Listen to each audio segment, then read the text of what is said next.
হাঁচৰিত উদ্ধাৰ হোৱা মৃতদেহ পৰিকল্পিত হত্যাৰ সন্দেহ পৰিয়ালৰ থানাত এজাহাৰ দাখিল ন্যায়ৰ দাবীৰে প্ৰতিবাদ পৰিয়ালৰ লগতে একাংশ গাঁওবাসীৰ আমাৰ সালাম হত্যাকাৰীৰ ন্যায্য বিচাৰ লাগে পলমে আসামি কৰাক্ত কৰিব লাগে। কামৰূপ জিলাৰ জোৰশিমলী আৰক্ষী চকীৰ অন্তৰ্গত হাঁচৰি পথাৰত উদ্ধাৰ হোৱা আব্দুল ছালামৰ মৃতদেহক লৈ সৃষ্টি হৈছে নতুন নতুন ৰহস্যৰ। কোনোদিনে ড্ৰাগছ সেৱন নকৰাৰ দাবী কৰি হাতত ড্ৰাগছ কণ্টেইনাৰ সহ মৃতদেহ উদ্ধাৰ হোৱাত উদ্বিগ্নতা প্ৰকাশ কৰে পৰিয়ালে। একমাত্ৰ টকাৰ লোভত হত্যাৰ সন্দেহ প্ৰকাশ কৰিছে পৰিয়ালৰ লগতে একাংশ গাঁওবাসীয়ে। কি কয় পইচা ল'ব গৈছে, কোনোবাই মানে ইচ্ছাকৈ মাৰিছে, তাৰ বুকুত জখম গিলা আছে, মাথাটো মানে জখম আছে, আমি দেখা পাইছোঁ। পৰিয়ালৰ লোকে জানিবলৈ দিয়া মতে শুকুৰবাৰে বেংকৰ পৰা টকা উঠোৱাৰ কথাৰে ঘৰৰ পৰা ওলাই গৈছিল লোকজনে। নিশা পৰ্যন্ত ঘৰলৈ উভতি নহাত ফোনত যোগাযোগ কৰাত ফোন বন্ধ হৈ থকা অৱস্থাত পায়।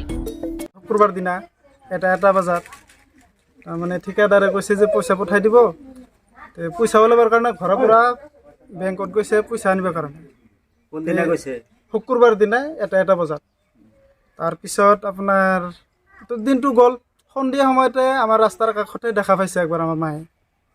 তাৰপিছত মায়ে কৈছে যে ঘৰত আহ, সি কৈছে যে ভাইটি কৈছে যে আহি আছোঁ। তাৰপিছত মানে 7টা বজাত আহি কেনেতো পোৱা নাই।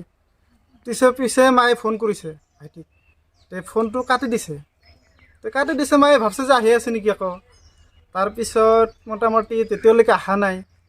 মোটামুটি মায়ে 8টা 8:30 মানত ফিৰ আকৌ ফোন কৰিছে। কি কৰিছে, মোবাইলটো ছুইচ অফ আহিছে আৰু 2-1 বাৰ মাৰিছে, তথাপিও ছুইচ অফ আহিছে। পিছে মায়ে আমাক ফোন কৰিছে, আমি গুৱাহাটীত থাকোঁ, আমাক ফোন কৰিছে বা আমাৰ দাদাক ফোন কৰিছে, আমাৰ খুৰাহঁতক ফোন কৰিছে, বিভিন্ন জেগাত ফোন কৰিছে, মানে খবৰ একো পোৱা নাই। আমিতো ৰাতি বিচাৰিছোঁ, যেতিয়া ৰাতিপুৱা মানে আমি ৰাতিটো পোৱা নাই, ৰাতিপুৱা বেলেগ এটা মানুহ আহি কেনে যে কৈছে যে ইয়াতে মানুহ এটা মৰি আছে। আমি যাই কেনে চাওঁ যে আমাৰ ভাইটিয়ে হয়। নিশা বিভিন্ন ঠাইত ফোন যোগে খবৰ লয় যদিও কোনো সুংখুত উলিয়াব নোৱাৰিলে। হঠাৎ শনিবাৰে ড্ৰাগছৰ কণ্টেইনাৰ সহ মৃতদেহ উদ্ধাৰ হয় পথাৰত।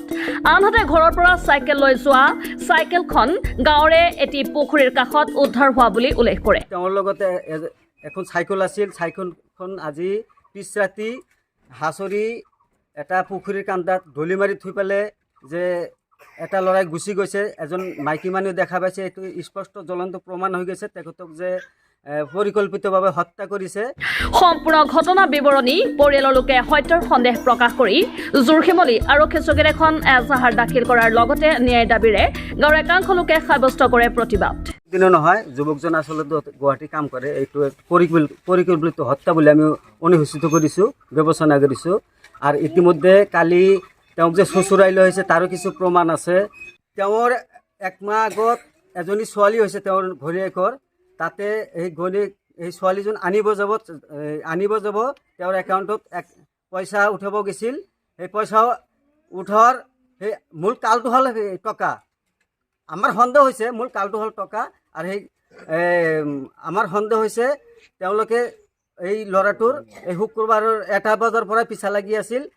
তেওঁৰ মোবাইল আছিল, তেওঁৰ মোবাইল নাম্বাৰত ট্ৰেক কৰিলে বা বস্তুখিনি ওলাই আনিলে আমাৰ এটা বিশ্বাস আছে বস্তুখিনি ওলাই আহিব। তেওঁক কেনেকৈ মাৰিছে, কোনে মাৰিছে, কি কথা কৈছে সব ওলাই যায়। কি ক'ম, তাৰমানে ইয়াতে আপোনাৰ 4 বছৰ 5 বছৰ হ'ল ইয়াতে আহিছে।